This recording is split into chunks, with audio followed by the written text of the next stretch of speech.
Welcome to the Volpe Report podcast, the state's premier public affairs show dedicated to the topics that matter most to Pennsylvanians.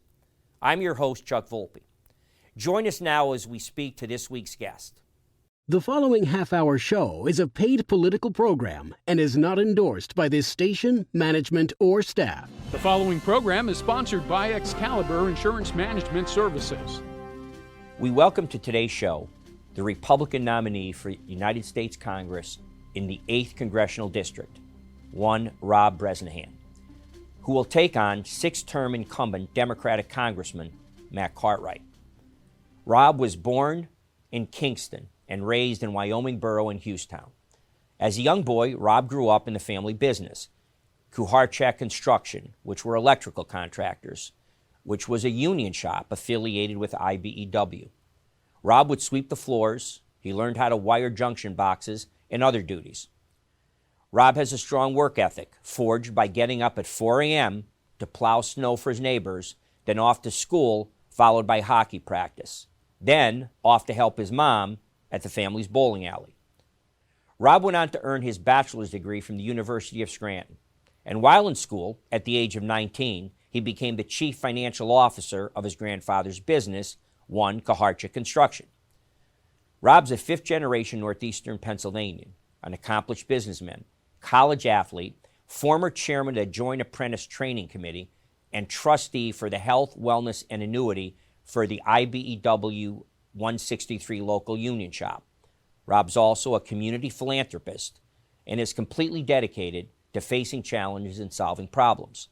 It was that background and with those motivating factors that caused Rob to become a candidate for the United States Congress, and we will discuss with him today the issues which caused him to run and the issues our country faces.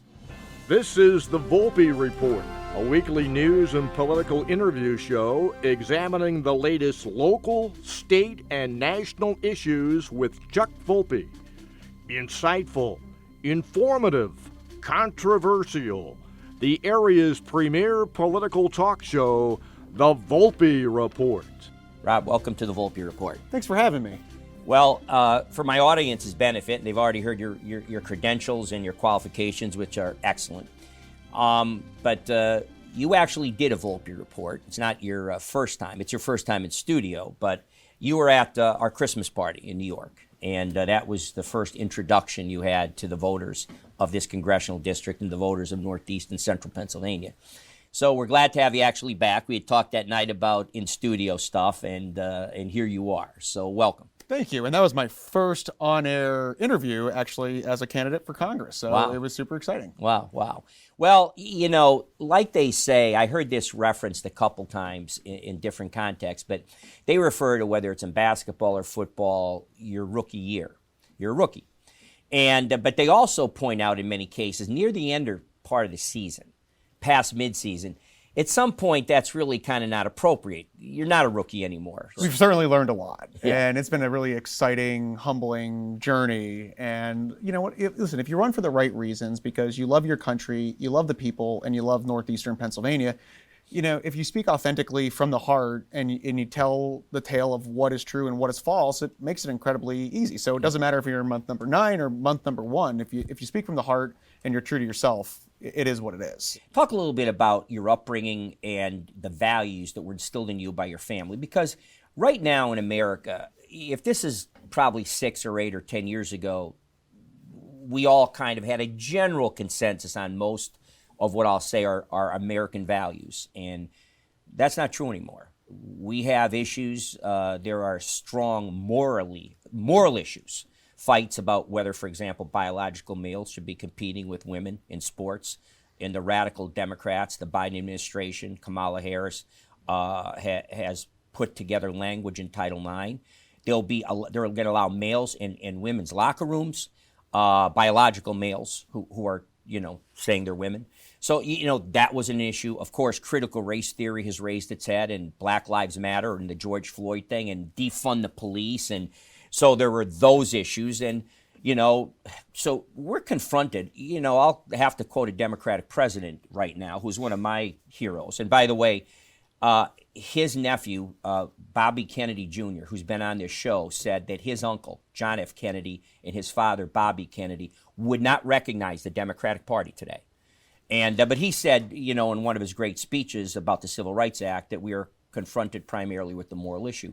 I believe the issues at stake now they have moral implications for our country. So talk about your values and your family and your upbringing and where you stand in some of this stuff. Well, I think what's important to understand is where I came from. I was born in Wyoming Borough, right on Butler Street, right across from the park off of 8th Street. And my grandparents had Koharchik Construction, a heavy highway electrical construction business that they started in their garage at their home. And my grandfather started with a station wagon and a ladder. He was an IBW electrician. And from an early age, I used to love going to work with him. I mean, I would scream and cry to be able to just go out onto the job site with him at 3 and 4 years old. And I remember once we were doing an addition on the porch of the house, and my grandfather sat there and made me wire the entire porch with him. And actually, we filmed an ad recently at the park right across the street from my house. And I remember I was telling the film production Is that the one crew, you're on the lift? No, this one's coming out now. Some of the hybrids that you'll be seeing over the next few weeks. But I always had work ethic installed to me at a young age. My grandfather brought me a quad. He'd tell me I had to go snowplow. He'd give me a loan, interest free, but I had to pay him back, and I had to work and pay things off.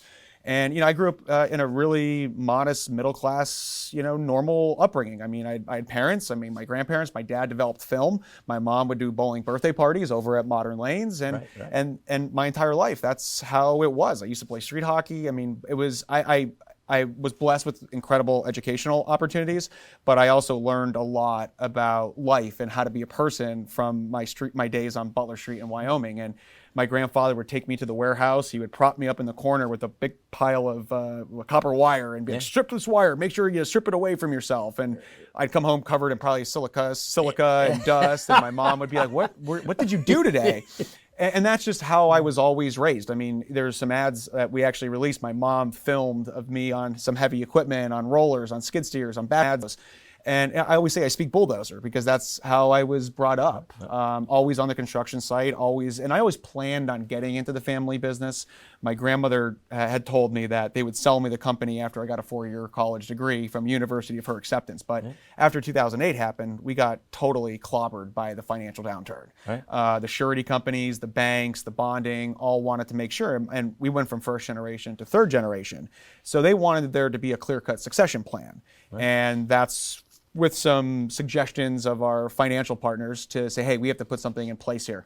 And I went to the University of Scranton. I stepped in as chief financial officer. And, on the first day on the job, we were in some financially challenging places. I mean, we had payroll, we had lines of credit. I mean, and we had 50 employees that depended on our financial solvency in order to feed their families. So, at that point, since then, we've grown to about 400% from 50 employees to 165 employees. And I've always had the motto, to whom much is given, much is required. It was actually in the University of Scranton, right inside of the business school. And it's something that I always had taken to heart, which ultimately leads to why I'm sitting with you here and running for Congress, is because I want to make a difference. I want to make my community better. I mean, I'm not going anywhere. I'm here for the duration. And listen, my opponent, this isn't a personal tit for tat. I think Matt's a nice guy. Compare and contrast is what you need to do on this show and in your ads, because if you just say he's a nice guy and then people say, well, why should I vote for you then? We'll just vote for him. So you need to do that. Go Sure. ahead. And listen, I've supported him in the past. And, I'll tell you the time. I met with him. It was on April 22nd of 2 years ago. I sat in an office with Congressman Cartwright, and I asked for two things, nothing of which involved any kind of financial benefit to us. It was, one, I own a building where Supreme Court Justice Taft, President Taft's coffin was allegedly made over in downtown Pittston, which we're currently renovating. And he told me that there's presidential archives. This would be no problem to figure out to see if there's any historical significance or correlations. And the second thing was, behind my buildings there are some alleyways. The water had some negative grade. It was flooding into our buildings. And I asked if there could be a way to help me facilitate conversations with the sanitary authority, the water company, the gas company, for me to pay out of pocket to fix this. And the next time he called me was 4 months later for a double max donation.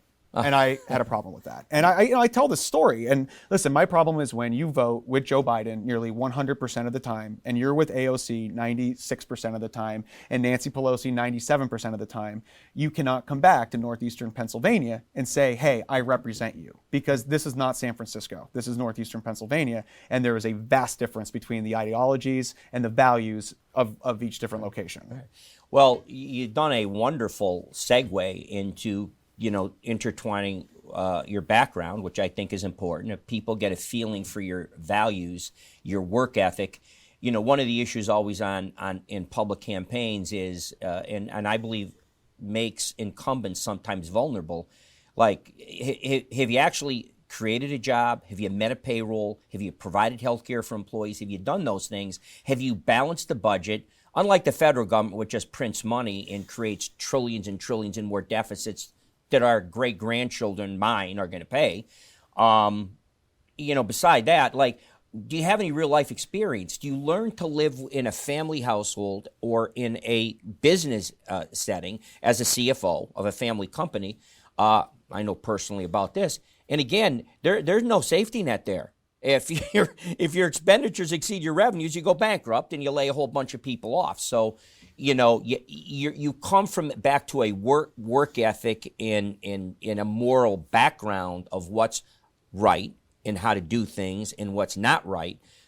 Those qualifications matter, and people heard that. Now, you've also provided, I believe, a nice segue into the next real important question is, so you've given some basic, but you've touched on some of the issues. So let's talk about the issues that you feel strongly about. Now, you mentioned that Congressman Cartwright votes almost all the time with Biden and Ocasio-Cortez and Pelosi, and this is not San Francisco, and you're right. So, some of the issues that you feel that should have been handled differently by him that matter to people in this district that you're supposed to represent. Well, I think the ban on combustion engines is certainly pretty contradictory to ideological beliefs of northeastern Pennsylvania. I'm a big believer in, listen, we're an electrical contractor, and infrastructure is a huge part of my platform because you need to be able to distribute and transmit energy. Right. But being forced or told what kind of vehicle you're supposed to drive in northeastern Pennsylvania in sub-zero temperatures with the lack of reinvestment into infrastructure is a total miss and does not align with what we want in northeastern Pennsylvania. If you want an electric vehicle, drive the electric vehicle. No problem about that. But I don't want to be told that this is what I have to do. Just a few weeks ago, the SAVE Act, allowing illegal migrants to participate in United States elections. I find that fundamentally abhorrent on every different level. Of course. I mean, how is that even fair? And to pivot and run ads to suggest that you penned a letter to say that we have to be stronger on our border when you voted against funding it at least 6 separate times. Right. The Title IX, which we went into, that was another vote at the same time around the SAVE Act to not allow biological men participate in women's sports. Right. So, these are just fundamental, common sense, pragmatic issues. Right. And, there's the whole abortion conversation, which is currently being attacked on me, which is not what I said.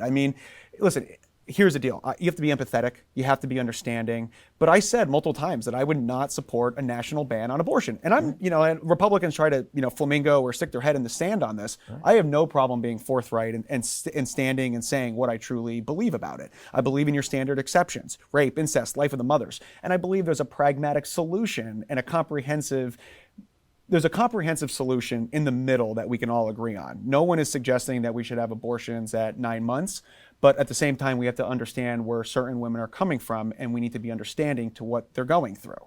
Right. Agreed. Good answer. You've covered a lot there, and we'll take up one thing, and then we have to take a break. I've done several views on electric vehicles, but there's a lot of specifics. They don't work. They don't work. The batteries blow up.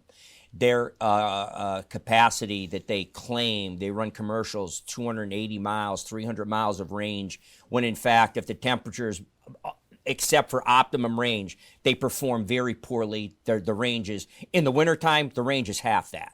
So there's those issues that, and then from a moral standpoint, I understand the moral argument about, supporting things to reduce climate change. I get that. But then you also have to talk about the blood, if you will. one of the number one ingredients for the battery, Rob, is lithium. It's mined in the Congo, and they're using children. They don't have our protection against children working labor laws in the United States, and they're dying in those mines. I mean, those are some of the things. Some of the materials that go into the battery are dangerous to mine, plus the fact that they're digging up, when I say tens of millions of tons of the Earth's crust to get at the minerals, all disasters for the environment. All of it bad, morally bad. The children are dying. So, those things don't get talked about. You bring up a good point about lithium, and this is a great segue into energy. And the amount of lithium that is located in our produced fracking water is enough to offset over 45% of the United States lithium demand. And we sent over $13 billion to China to support the purchase of lithium. And we can do that right in our backyards. In energy, I mean, it's $75 billion of GDP is generated from our fracking industry, $40 billion of direct which the labor. Democrats want to shut down in this administration. And Kamala Harris is, I know she has lied and said, oh, no, I don't want to ban fracking. Well, we can pull up 27 different televised video interviews when she said, I'm against fracking and I support a total ban on it. And 500,000 jobs. And you know who one of the first members of Congress was to endorse Kamala Harris for president? Was Congressman Cartwright. Yeah. Well, obviously now the people know that's a strong issue. So at any rate, we're going to take a break. Again, I'm here with the candidate for United States Congress. It's the 8th Congressional District, right? Number Rob? 8. Yes. Yeah. Rob Bresnahan, who is a young man running for Congress, running for public office for the first time. And we're going to hear his views and compare and contrast on why you should vote for him and not for Matt Cartwright and the issues at stake for our country. We'll be back right after this message. Now there's more places you can see the Volpe Report. Watch every Sunday morning at 10:30 a.m. on Fox 56. Or watch on YouTube at the Volpe Report. More ways to watch. Still the same premier public affairs show dedicated to the topics that matter most to Pennsylvanians. Welcome back, Rob. Here we go again. Now, we've covered a lot of ground, and you gave some great answers. Let's talk about a couple elephants in the room. Let's start with the first one, the biggest one.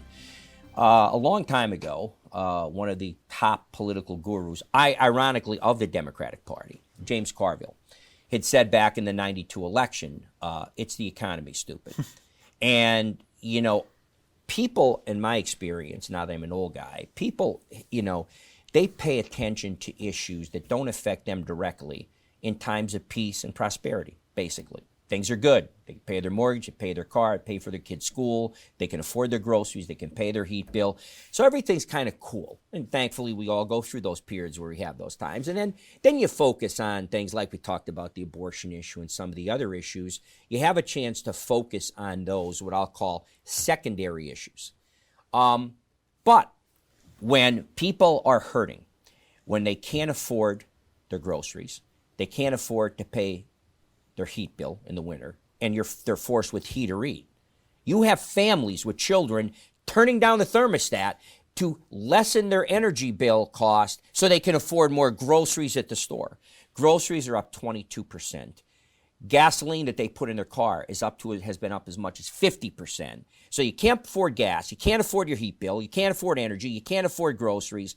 So right now, a lot of folks don't have the luxury of, well, I wonder what's going on with the latest in the war with Russia and Ukraine. They don't have the ability to get in some of these broader abortion issues and the other things. And I think that's going to be a fundamental issue in that campaign. So here's another statistic for you. Over 3 in 5 Americans live paycheck to paycheck. And almost 70% of Americans could not afford a $1,000 emergency at the end of the month. So take it. We need to make life affordable again for northeastern Pennsylvania families, first and foremost. And I agree with it comes down to the economy, stupid. And every time you turn on any kind of national media, we're being gaslit into being told everything is all hunky-dory, everything is fine. But when I talk to people out knocking on doors, it's the first or second thing that people bring to my attention. Sometimes it's the border, and most oftentimes we're going to get to that's the other elephant in the room. Yeah. Okay. But I mean, it's about, our senior citizens and trying to pay for prescription medication. And, they do turn on the news, or if they do read the newspaper, they're seeing hundreds of billions of dollars being sent to every other place on the planet. and they're struggling to make ends meet. I mean, this is the second consecutive year in a row that credit card debt is over $1 trillion. So how do you think we've arrived at that? It's because people are swiping a credit card, not making enough to pay off the bill itself, and it's for the bare necessities. That's the hierarchy of needs. It's for the kitchen table issues. Let me add something to this. And you're on a roll, but but I think it's significant about that. Yes, people have been forced to put on credit basic necessity issues, whether it's a gas, mortgage payment, food bills. They're literally doing health that. insurance. Health insurance. But here's why I interrupted you. I just got a bill on one of our credit cards. I can't remember if it was Sears or JCPenney. It was a notification. It wasn't actually a bill. It was a notification. Now we already know it's almost usury. It's the charges on credit card interest is 20%, 21%, ridiculous. On a good day. On a good day. Sears credit card, they were informing me, they were raising the credit card rate 34.75%. Now, people, what's going to happen to all those Americans? Well, what happens to all those Americans, including Democratic Americans and Pennsylvanians, that have been putting all this money on credit, and they get that notice? Now their credit card bill just doubled or tripled, and they already can't afford to pay their mortgage. So I had to interrupt you. That's what the rates are going on the credit cards you just made reference to. Go ahead. That's devastating. And think about, my generation and the idea of the American dream of being able to afford a home. I mean, that is totally out of the window. And you're talking about the utilities increase, the fuel increase, the grocery increase. Nobody got a 20% raise to even dent into what the current cost of living is. I mean, you need an economy that works. And right now, we do not have an economy that works. Look at interest rates on just homes. Now, I believe anytime in the near future, we're looking at a possible cut. But I mean, in order to have a thriving society, you need to be in those 5.5% to 6.5% ranges. It's not sustainable. It's not affordable. And my generation, I mean, you're deciding between, I like that analogy you used there. It was a heat or feed?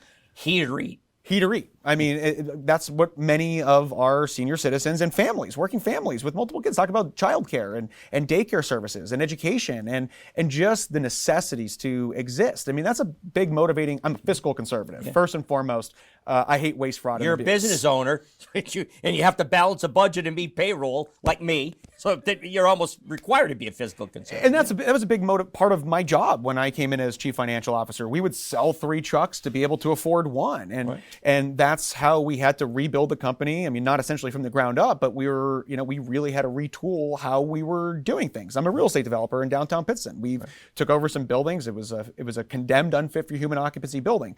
Nobody, whether if it's a mortgage or if it's a developer, which ultimately it's going to trickle down to the end user, whether it's a tenant or the end buyer of a specific product. I mean, companies need to be able to stay afloat. So, you see a lot of ads about, corporate price gouging.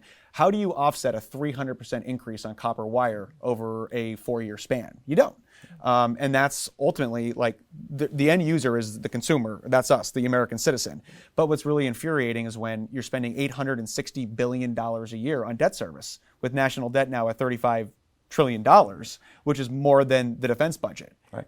Where are we in a situation to now be offering, $25,000 per every new homeowner, whether you're illegal or illegal? And then you want to talk about, taxing unrealized gains. Well, what if there's an unrealized loss? Am I going to get a check back from the federal government? Of course not. No, of course not.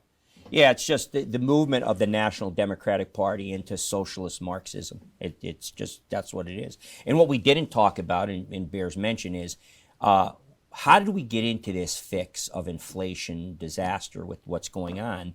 I've done views on this show, Rob, where I've talked about one of the top Democratic economists in the country, Harvard professor Larry Summers. He was the Treasury Secretary for Democratic President Barack Obama. When Biden came out in his second year with almost $2 trillion of stimulus because of COVID, Larry Summers, I did the quote on this show. We put up the board of his quote. He advised strongly against that infusion of money. He said the direct result will be record back-breaking inflation. And he said, secondarily, what's going to happen then, it's basic economics.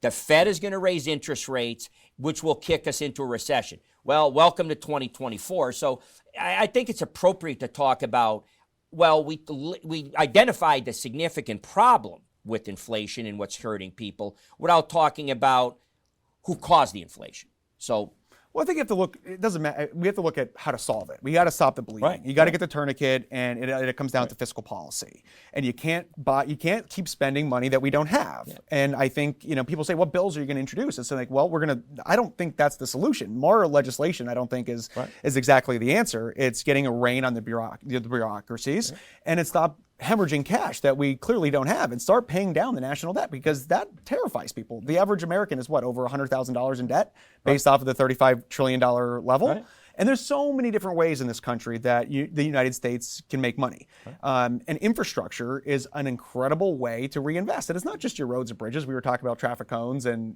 construction season in northeastern Pennsylvania before we started. But earlier we talked about power distribution systems. Well, the majority of them were built in the 1950s with a 50-year usable life period. If you use your fingers and toes, and we want to make this big push towards electrification of vehicles, we really need to reinvest into our critical infrastructure needs. Right. Broadband communication, water, levies. I mean, $1 trillion in property are protected by levies. These are family-sustaining careers that could pay for health insurance, can put away for a 401k or a retirement option. But at the end of the day, let's invest in America. Let's focus on the United States of America. And hey, listen, the golden goose is sick here. Let's take care of this country first before. And listen, we have to have a strong foreign presence. I'm not saying just become an isolationist and leave everybody out to dry, but we need to put a special emphasis on taking care of our own people. Right. Well, we have a few minutes left, and we have to. The other elephant in the room is our failed border policy and migration. When you mention how we have to take care of Americans, well, that's one way we can also help take. If you don't have borders, you don't have a country. But go ahead. I'm glad you brought that up. A few weeks ago, we went to the border, and we saw it firsthand. So I don't know if I've gone to the border now as many times as the borders are, or if I've officially surpassed her on actual border if you trips. Went more than once, you passed our borders are. So we went down to Yuma, Arizona, and we saw firsthand. And it was with Dave McCormick in the back of a van at 2 o'clock in the morning, and we saw 50 migrants walk right around the wall. And here you have to think about, we saw women, children, 3, 4, 5, 6 years old. And it's a humanitarian crisis well beyond just the actual illegal migrant problem. But you feel for the families and the mothers and the people in Yuma, Arizona. Yuma, Arizona is a population of 95,000 people. They've had 600,000 border crossings since 2020, and the next day we went to a processing center. We saw how people are vaccinated. We saw the drain on the hospital systems, and a lot of NGOs. Basically, the city of Yuma it's for them to survive, they have to export people out. So Derek and I went back to the airport in Phoenix, Arizona, and the same person we saw at the processing center got on the airplane in the zone in front of us that we saw come around the wall and fly back to Newark. Wow. And what makes me totally irate is when you see our veterans who served for this country being put second to illegal migrants. They're in homeless encampments at the same time that National Democrats, Nancy Pelosi specifically, has said, she's referenced the California law, a bill that's been signed into law, that they are going to provide housing for illegal immigrants, free housing. But what about our people? What about our veterans? What about our senior citizens? You got me. Who pay the taxes? Of course. So those are when I get back to see, those are moral issues for me. And where we started this show earlier on, where, at some point we're faced with a moral crisis, a moral dilemma that has to be addressed. And you've done a wonderful job, I think, of presenting your views and your vision. And we've hit a couple of, in fact, I think most of the major topics. Regrettably, we're out of time. But I wish you well in your campaign, Rob. You're a fine young man, successful, and the type of leader America can use. So good luck in your campaign. Thank you. Again, we're here with Republican nominee for United States Congress in the 8th District, Rob Bresnahan, who's been running a hard campaign all the way back to my Christmas party when we introduced you 9 months ago. Well, you're around the far turn, as they call it in horse racing, and coming down the final stretch. So wish you luck in your campaign. We'll be back again next week with another guest dealing with the campaign and the future of Pennsylvania in this country. Thanks for joining us for this edition of the Volpe Report podcast.